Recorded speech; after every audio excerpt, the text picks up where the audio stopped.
Maintenant, intéressons-nous à savoir comment travailler avec les opérateurs arithmétiques binaires.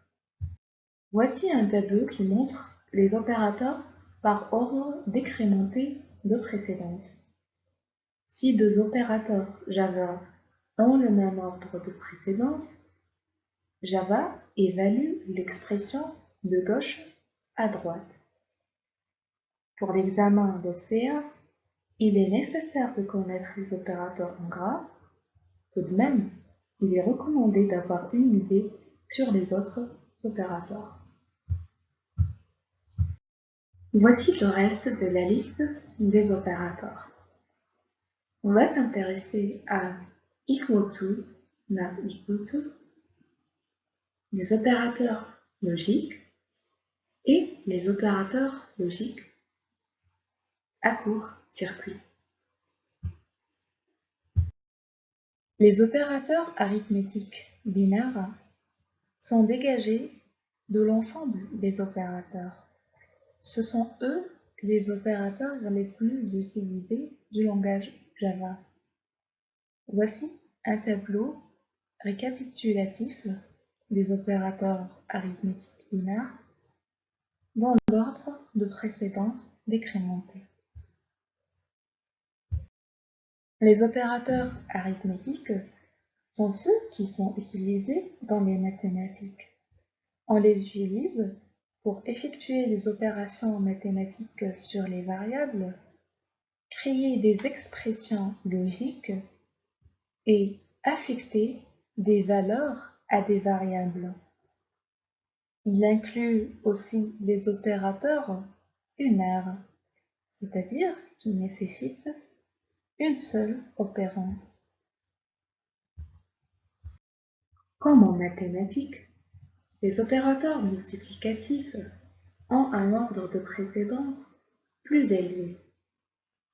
Dans cet exemple, et après avoir effectué les calculs, x sera égal à 14 en premier lieu. Les parenthèses changent l'ordre de précédence. Ici, x sera égal à 48 en deuxième lieu. Modulo est un opérateur qui renseigne sur le reste de la division euclidienne. 9 modulo 3 est égal à 0. En effet, 9 divisé par 3 est égal à 3 et le reste, c'est 0. Les opérateurs multiplicatifs ne sont pas applicables au type chaîne de caractères et booléen. Par contre, les opérateurs d'addition plus égal sont applicables au type string. Ils vont assurer la concaténation de chaînes de caractères. Dans l'exemple suivant, on a string ch égale à bonjour, string sh égale à ch concaténé à tout le monde. Système.out.println ch affichera bonjour et système.out.println sh affichera sh plus la chaîne ch concaténée à tout le monde, ce qui donne bonjour tout le monde. Voici une deuxième façon pour concaténer les chaînes de caractères.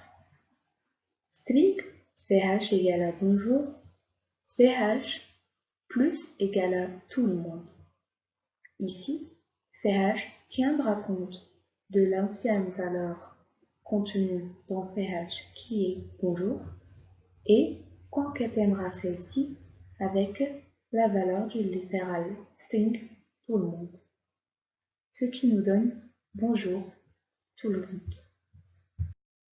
Voici maintenant les règles de traduction numérique à respecter lorsqu'on effectue des opérations numériques sur des variables ou bien des valeurs de différents types. Première règle, quand on a des types différents, ce qu'on fait c'est qu'on convertit vers le type le plus large. Maintenant, deuxième règle, lorsqu'on a deux variables de types différents, ce qu'on fait c'est qu'on convertit du type intégrale vers le type à virgule flottante.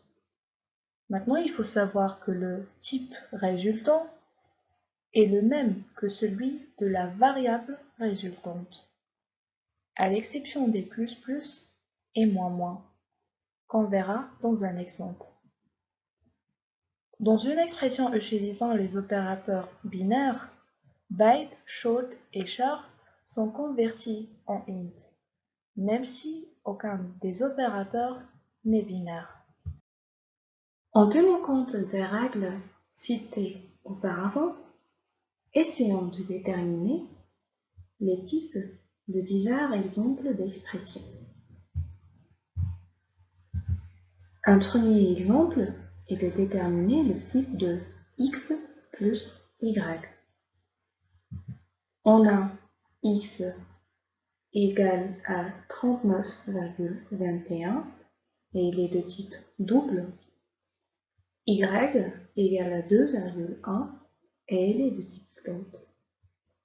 En effet, ici, on a une erreur de compilation, car 2,1 est considéré être un littéral double. Donc, on ne peut pas insérer un littéral double dans une variable de type float, ce qui fait la génération d'une erreur de compilation. Les nombres à virgule flottante sont donc considérés être des floats seulement si on les précède par f. Pour corriger cet exemple, on aurait pu écrire y égale à 2,1 f. Le résultat sera donc de type double, c'est-à-dire l'expression x plus y sera de type double.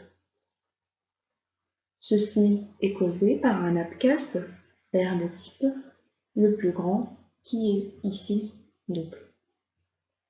Voyons voir l'exemple qui suit. Pour l'expression x divisé par y, on a l'exemple int x égale à 1 et long y égale à 33. En effet, il y a deux types dans cette expression, int et long. Maintenant, la valeur de x, elle est convertie vers le type le plus grand, c'est-à-dire ici long. Donc, l'expression x divisé par y est de type long.